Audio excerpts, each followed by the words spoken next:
Friesland kiest. Het is ik heb hier haast 20 uur zuizen. Ik liep van de morgen vers uit hier al in Rusterveen. En ik ging van de morgen een eind rijden in een brommobiel. Om te zien wat je dan al gaat zien komen aan gekke verkeersboeren. Dat ik ben heel benieuwd. Wat een mooi dingetje. Ik ging hem dan net zo. Nou, dit is de Ferrari van de vrouw. Ja. Ik ga de sleutels erin zetten. Jo, leden. Neem het bibeltje even mee. Van de...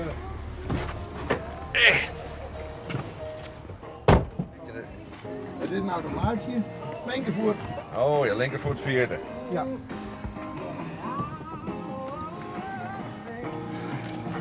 Is dit benzine? Wat? Nee. Echt een ouderwetse diesel. En wat even mooi. Ja.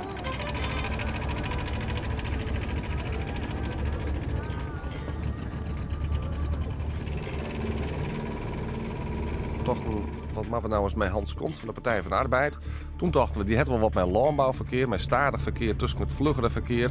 En hij had er wel een mening over, maar we willen ook wel eens vernemen laten hoe werkt dat nou in de praktijk. Nou, hoe doe je dat dan? Dan zie je een rede brommobiel, want dat bedoelt zelfs wel een PvdA. En Konst een goeiemorgen. Goedemorgen. Hoe bevalt dat?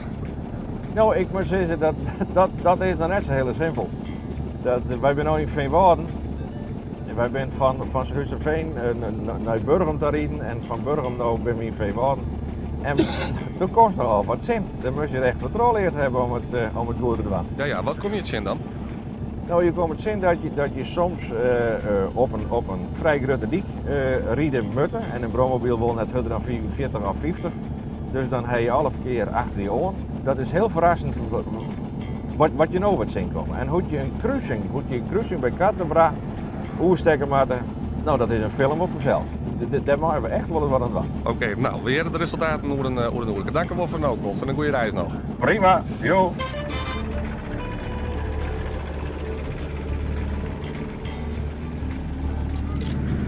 Nou, dit is eigenlijk, dit doet veel aan als topgear. Dit is echt vol gas.